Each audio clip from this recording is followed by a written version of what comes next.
अभिवादन स्वीकार कीजिए। आप क्रिएटिविजन न्यूज का एक्सप्लेनर देख रहे हैं। आपके साथ मैं हूं शबाब। आज की खबर उत्तर प्रदेश में राजनीतिक तौर पर बड़ा भूचाल मचा रही है।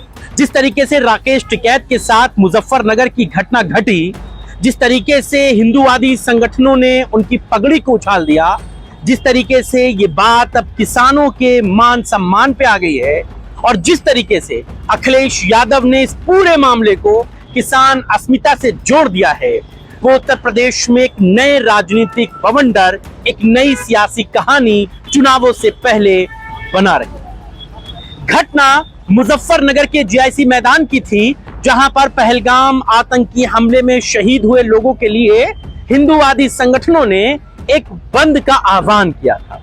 ये बात बहुत सामान्य सी है, क्योंकि ऐसे मामले देश भर में लोग कर रहे हैं और उनका भरपूर समर्थन भी देशवासियों का मिल रहा है। मामला यही था कि हिंदूवादी जो संघर्ष समिति है, हिंदू संघर्ष समिति, उन्होंने मुजफ्फरनगर में बंद का आह्वान किया था। सारी चीजें ठीक थी, दुकानें बंद थी। बीच में राकेश टिकैत भी इस बंद को समर्थन देने मुजफ्फरनगर पहुंच गए। मुजफ्फरनगर के उस इलाके में पहुंच गए जहां पर हिंदू संघर्ष समिति का यह बंद का ऐलान था। लेकिन जैसे ही राकेश टिकैत कार्यक्रम में पहुंचे, उस संघर्ष समिति के जहां पर उस बंद को उनका सपोर्ट मिलना था, राकेश टिकैत भी उन लोगों के साथ ही खड़े थे कि पहलगाम में जो हुआ उसकी निंदा होनी चाहिए, सरकार को सख्त कदम उठाना चाहिए, लोगों को बख्शा नहीं जाना चाहिए। लेकिन हिंदूवादी संगठनों को मानो ऐसा लगने लगा कि राकेश टिकैत अब उनके कार्यक्रम में पहुंच गए हैं, तो अब उनका कार्यक्रम हाईजैक हो जाएगा। मतलब अब हिंदू संघर्ष समिति को कोई नहीं पूछेगा, अब सब लोग राकेश टिकैत की बात करेंगे। मामला इतना ही नहीं था, राकेश टिकैत के पिछले दिनों के दिए गए बयान को लेकर के भी हिंदू संघर्ष समिति के अति उत्साहित कार्यकर्ताओं ने उनके ऊपर धक्का मुक्की शुरू कर दी। धक्का मुक्की इस कदर बढ़ गई कि राकेश टिकैत की सुरक्षा में तैनात लोगों को भी बहुत मशक्कत करनी पड़ी।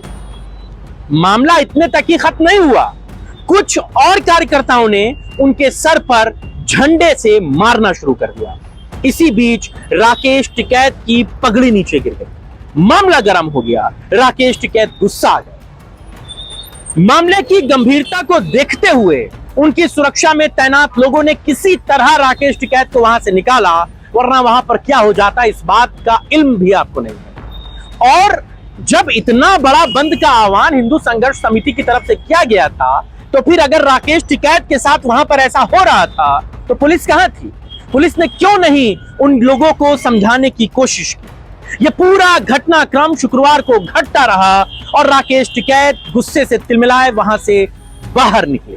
पहले आप कल के उस वीडियो को देखिए, जिसमें राकेश टिकैत के साथ इस तरीके की घटना को अंजाम दिया जा रहा है, किस तरह उनके सर पर डंडे से, झंडे के डंडे से मारा जा रहा है और उनकी पगड़ी को नीचे फेंका जा रहा है।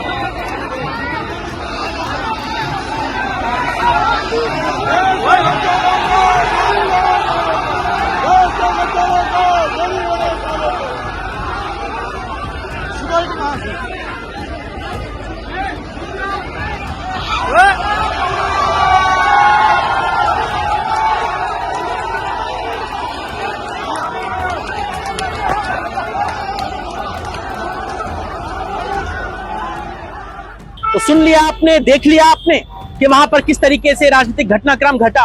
इसके बाद गुस्से से तिलमिलाए राकेश टिकैत के सपोर्ट में अखिलेश यादव फौरन उतर आए। अखिलेश यादव ने राकेश टिकैत के सम्मान में एक्स पर पोस्ट किया।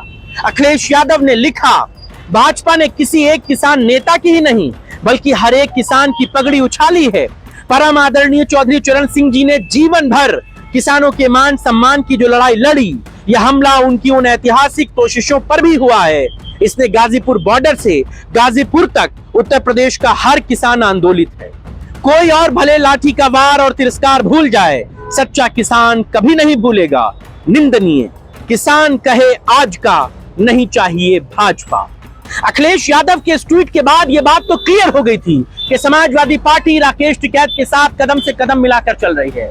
आनन फानन में राकेश टिकैत से मिलने समाजवादी पार्टी के सांसद हरेंद्र चौधरी पहुंचे। उनके साथ वहीं पर समाजवादी पार्टी के विधायक और जो मौजूद थे वो भी पहुंचे, उनके साथ अतुल प्रधान भी मौजूद थे। राकेश टिकैत ने ऐलान कर दिया एक किसान महापंचायत करेंगे और जिन लोगों ने इस तरह की घटना को अंजाम दिया है उनको सबक सिखाएंगे। राकेश टिकैत के कहने पर भारी संख्या में आज किसानों का कूच मुजफ्फरनगर के जीआईसी मैदान में दिखा, उसी जीआईसी मैदान में जहां पर राकेश टिकैत के साथ ये घटना घटी थी। हालांकि इन सब के बीच में आनन फानन में पुलिस ने वीडियोग्राफी के जरिए उस युवक को गिरफ्तार जरूर कर लिया जिसने राकेश टिकैत पर वो काम किया था, डंडा मारा था जिससे वो उनकी पगड़ी गिरी थी। वो उस बात को लेकर माफी मांग रहा है और तमाम दूसरी बातें कह रहा है। लेकिन क्या ये मामला इतना छोटा है जिसको सिर्फ इसी बात से ये समझा जाए कि मामला हल हो गया? राकेश टिकैत जब मंच पर पहुंचे और गरजे, उन्होंने कहा कि ये एक सोची समझी साजिश थी, एक सोची समझी साजिश के तहत इस पूरी घटना को अंजाम दिलाया गया था। क्या इस घटना के पीछे किसी और का हाथ था? ये तो फिलहाल जांच के विषय हैं, लेकिन जो मामला वहां पर घटा वो अपने आप में बहुत संजीदा और गंभीर था। शनिवार को राकेश टिकैत के साथ मंच पे समाजवादी पार्टी का पूरा सपोर्ट था।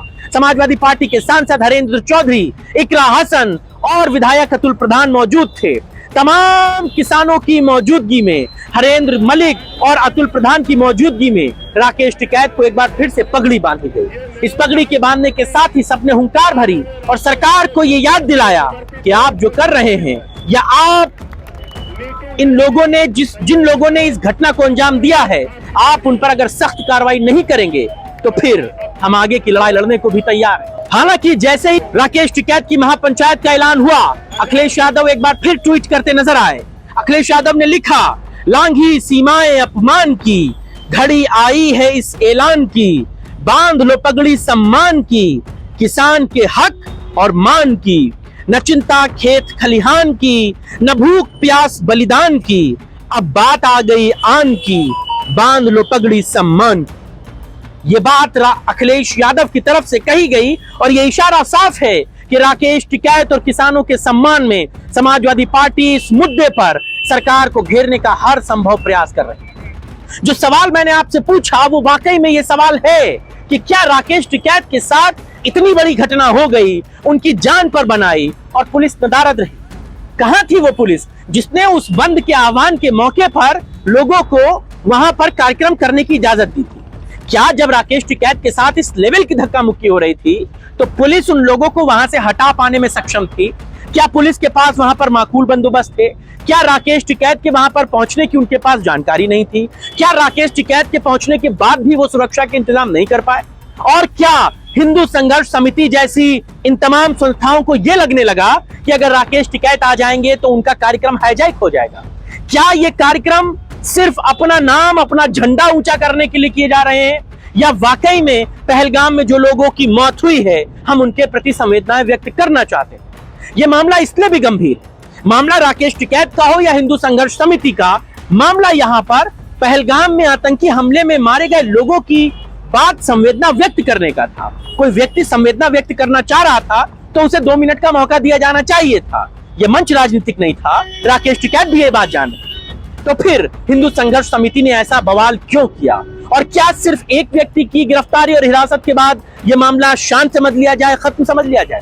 उत्तर प्रदेश में राजनीतिक तौर पर अखिलेश यादव इस मामले को बड़ा मुद्दा बनाना चाहते हैं और अब शायद राकेश टिकैत भी अखिलेश यादव की तरफ थोड़ा झुकाव अपना दिखाएंगे, क्योंकि जिस तरह से अखिलेश यादव के सांसद उनके साथ खड़े नजर आए हैं वो राकेश टिकैत का भी मनोबल ऊंचा करता है। राकेश टिकैत आगे की क्या कहानी लिखेंगे इस पर सबकी निगाहें होंगी, क्योंकि ये बात भी समझना बहुत जरूरी है, पश्चिम में राकेश टिकैत और उनकी किसान यूनियन का एक बड़ा वजूद है, किसानों के बीच उनकी बड़ी पैठ है। क्या भाजपा इस पूरे मामले पर किसी तरीके का कोई बयान देगी? क्या हिंदू संघर्ष समिति इस पूरी घटना के बाद अब बैकफुट पर है? क्या हिंदू संघर्ष समिति को सपोर्ट करने वाले, पीछे से शह देने वाले लोग अब जमींदोज हो गए हैं, अंडरग्राउंड हो गए हैं? और क्या राकेश टिकैत पर हुई इस घटना के बाद सिर्फ एक व्यक्ति को गिरफ्तार किया जाना या हिरासत में लिए जाने भर से ही ये मामला खत्म हो जाएगा? और क्या यहां से उत्तर प्रदेश में एक नई कहानी, एक नई सियासी बात लिखी जा रही है? क्योंकि 32 से 35 डिग्री का टेम्परेचर मुजफ्फरनगर में था। जीआईसी मैदान में खुले आसमान में चटकती धूप के नीचे हजारों किसान अपने नेता के लिए, अपने नेता के सम्मान में बैठे। ये गर्मी जाया नहीं जाएगी और इस गर्मी के बाद तमाम राजनीतिक पार्टियों ने भी अपने तमाम बयानों को जारी करना शुरू कर दिया है, लेकिन समाजवादी पार्टी इस पूरे मामले में सबसे आगे है, किसानों के सम्मान में, राकेश टिकैत के सपोर्ट में। आप इस खबर पर, इस घटना पर क्या सोचते हैं, हमें जरूर बताइएगा। फिलहाल इतना है, नमस्कार।